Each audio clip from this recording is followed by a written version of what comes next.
Hey, what's going on, guys? My name is Gary, or some of you may know me as Medic Daniels from my social media accounts or my podcast, The Shift Change Meetup, to where I use my platform to share with other first responders so they can tell their stories, struggles, and experiences to help others along their journey in the same profession.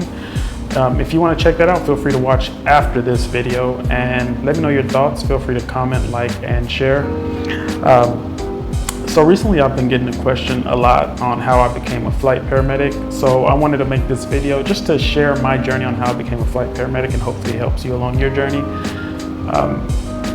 So first off, I never wanted anything to do with EMS, let alone being a paramedic. I just wanted to be a firefighter.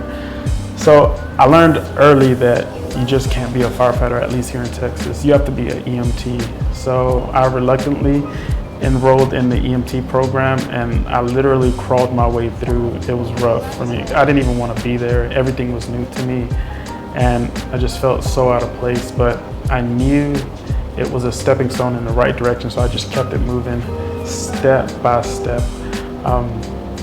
After I completed the EMT program, I enrolled in the fire academy. It was a little bit easier for me because I knew it had a purpose and that's where I wanted to be. So after I finished that, I applied for a lot of departments before I finally got hired as an EMT firefighter. But shortly after my probation, I was sent to the paramedic program. And the paramedic program was a game changer, a life changer for me. Up until that point, I feel like I've never wanted to be good at anything. I was okay with being okay, if that makes sense. It wasn't until there that I actually wanted to be a good paramedic. I wanted to be a great paramedic, if that makes sense, which there's probably no such thing as being great, but I wanted to be better than good at being a paramedic. So I graduated the paramedic program and I put in my time as a paramedic riding the box. And one day we were on our way to it was a high priority call. And that's when I remember having the thought that I hit a ceiling. On our way to the call, I wasn't nervous, I felt relaxed, I felt comfortable. And anyone knows that's the worst thing you can do, feel comfortable. And they always say, whenever you feel comfortable, that's time for you to do something else. So that's when it hit me. What else can I do within, the paramedic scope of practice? And that's when it hit me. Maybe I should become a flight medic. And at the time it sounded easy, just apply, become a flight paramedic. I told myself I wanted to get my FPC, my flight paramedic certification, before I became a flight paramedic. I took the test, 3 years ago? It was the first time I took it. It was the hardest test I ever took. I bombed it. I think I got like a 52. It was a humbling experience. It definitely was. So after I felt it so bad that I put it off. I didn't want to do it anymore.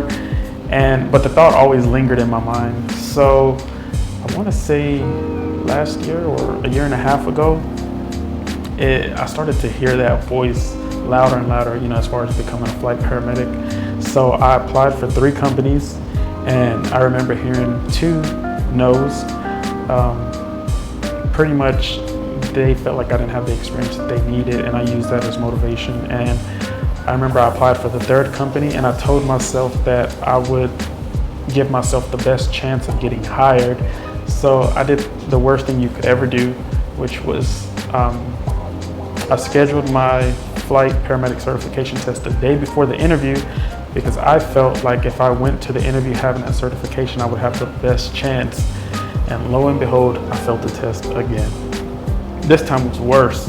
I failed the test by 3 points, and that hurt worse. Like, I rather fail by a lot than knowing that I had a chance. And what made it even worse than that, leading up to that test, I was studying probably for a month straight, anywhere from 6 to 10 hours a day. So I wake up at 4 a.m., study, and I would study so hard, like until my head would hurt. I would take a break and then I would start it again because I knew what it took to pass that test, from taking it before. I knew how hard I had to work, how much I had to study, and I was willing to do that. But yeah, so I failed by 3 questions. So you can just imagine going to that interview the next day, just having to put on like your having to put your best foot forward, knowing you just failed the test the day before. But man, the company, they actually hired me, and I'm forever grateful for that they gave me a chance when I felt like others didn't. So I use that as motivation as well. Whenever I started at the company being a flight paramedic, the imposter syndrome hit right off the rip. I knew for a fact I was the dumbest in the room. It was nothing like ever before. Everyone was well educated. Just hearing them talk, I felt like I wasn't qualified to speak on the same things because I had no clue what they were talking about. Everything was brand new to me. Fast forward, I'm getting my experience in, and they gave me 18 months to get my flight paramedic certification, but I felt I think it was 6 or 7 months that I was ready.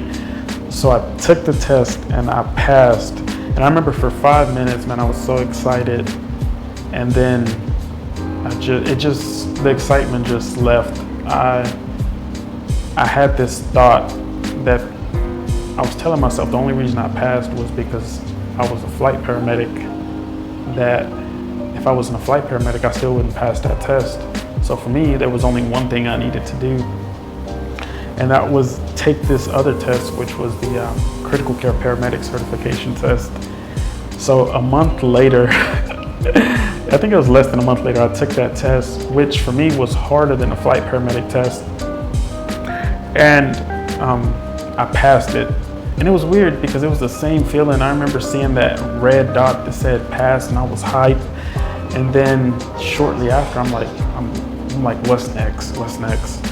And I feel like at the time, I was so motivated that like my ambition, I feel like got the best of me to where I couldn't enjoy anything. Everything was like instant satisfaction, instant gratification. It's like, all right, we did this, we accomplished this, what's next, what's next? And that's kind of where I'm at now. I'm always like, what's next? But I did learn something through that process. There's this quote that says, accreditation comes from the work you put in. Validation comes from within. And that's something that I learned through this whole process. No matter, how many letters I get behind my name or whatever the case may be, validation comes from within. These credentials, tests that I pass, tests that I fail, does not define who I am. And I feel like that's my message to you on your journey. Whatever you do in a professional sense does not define who you are as a person. That comes from within. Everything else is just bonus. So with that, let's get to work.